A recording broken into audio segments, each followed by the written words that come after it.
Kia ora! That's how we like to say hi in Aotearoa, New Zealand. Welcome to our course about volcanoes. We'll learn about the methods that volcanologists use to assess the hazards of our volcanoes and how to communicate this to the general public. We are a nation who embrace our culture of Māori, the tangata whenua, the original people of the land, and we would like to bring you a little of this during this course, especially as this course is about our ancestors, the volcanoes. In other courses you have done at school or university, teachers may have set you a code of conduct, rules of how you're supposed to behave during this course.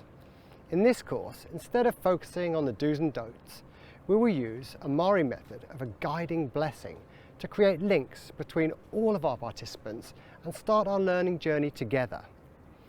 This is one especially selected and shared with you by Ngāi Tahu, the tribe from South Island of New Zealand, on whose land our university sits. Tu taua mai I runga, tu taua mai I raro, tu taua mai I roto, tu taua mai I waho. Kia tau ai te muri tū, te muri ora, ki te katoa, homie, huie, tai kie. Karakia ensures collective acknowledgement of the spiritual, intellectual and physical embodiment of the group. There are lots of ways to translate this, and it will mean different things to different New Zealanders, and to you. I'm a white dude scientist, so my cultural insight on the scale of cultural insight is down here, somewhere between a slug and a grasshopper. But I'm learning, slowly.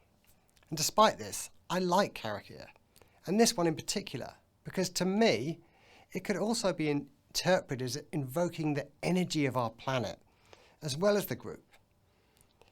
It also specifies below and within the environment, which makes me think of the potential of volcanoes to inspire us all and to bring us together. And that is pretty cool, and way better than a code of conduct and a list of rules and regulations. I will also use the Māori mihi approach to introduce myself to you. First, where I'm from, in terms of mountains and rivers, and then who I am. You will also be doing this as the first exercise of the course. Ko Fel Beacon te maunga, ko the ooze te awa, ko Sumner te papa, ko Ben Kennedy tōku ingoa. So I grew up in the south of England, running around my local mountain, Fel Beacon, getting messy in chalk pits, looking for fossils and falling in the appropriately named very muddy River Ouse. I'm now lucky enough to own my own land in New Zealand, in a beautiful surfing village called Sumner, nested at the base of Banks Peninsula, a 9 million year old volcano near Ōtautahi, Christchurch. I have 3 Kiwi kids and a lovely Danish wife, Sina. The volcano is also responsible for the black sand beach, Matuku Taku Tako, that allows me to go surfing every week and provides the beautiful hills that I bike and walk on with my family. My name is Ben Kennedy, and I've spent the last 20 years exploring volcanoes all over the world and blowing stuff up. And then as a scientist telling people about it. In my mind, I'm the luckiest man alive. My connection to volcanoes came from never growing up. Are you a student here? No, that's Ben. Oh, and it's Ben, not. it's a No. volcanologist. Oh, he's a Ben, volcanologist. Ben, coming up. Will the volcanologist in the room please join me? I was that kid who, if he saw a mountain, he wanted to run up it.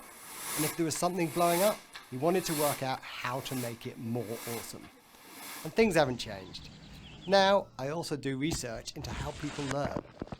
Communicating with people who might be affected by a volcano is a big part of being a volcanologist. This means translating rather complex concepts into a form that people of all walks of life and backgrounds might understand, so they know what to do when natural processes in our planet start going a bit pear-shaped. Given that I live in New Zealand, and we will be talking about some volcanoes where Māori have lived for centuries, we will use the Māori cultural perspective and intergenerational knowledge as an example, but you should all reflect on whatever cultures that may be relevant to you. Considering other viewpoints not only makes you a better communicator, but it also changes the way you think. For For example, during the preparation of this field trip, I had an epiphany thanks to the Maori worldview. Maori consider the New Zealand volcanoes to be their ancestors, and I suddenly realised that they are my ancestors too. Most of the elements that make up my body at one time were inside a volcano. We're made of oxygen, carbon, hydrogen, nitrogen, calcium, phosphorus, potassium, sulfur, sodium, chlorine and magnesium. All of these elements cycle through volcanoes as solid minerals, liquid magma or volcanic gases. The elements that made me were once in a volcano. Boom! Mind-blowing moment for you all to reflect on. I am almost certainly part volcano. How cool is that? So from thinking about a Maori worldview, I learned something about myself, and I went down a Google rabbit hole and learned some new science. Despite being a volcanologist for 20 years, I'd never realised significant amounts of nitrogen come out of volcanoes. So this demonstrates that we will learn about volcanoes together from all sorts of perspectives and in all sorts of places, and we'll help each other out on this learning journey. There is nothing I enjoy more than exploring somewhere new, being outside in the field, learning more about how our volcanoes work. Most of the content in this course has been filmed as a field trip. There is plenty of research to show that field trips are not only fun, but an extremely effective way to learn. And all the elements, the videos, the questions, the discussion boards, the interactive 3D rocks and the landscapes have been carefully designed using the most up-to-date educational research to maximise your learning. And whilst having fun in the outdoors, we'll also remember that there is a serious side to volcanology, and that is keeping ourselves and our planet safe and healthy.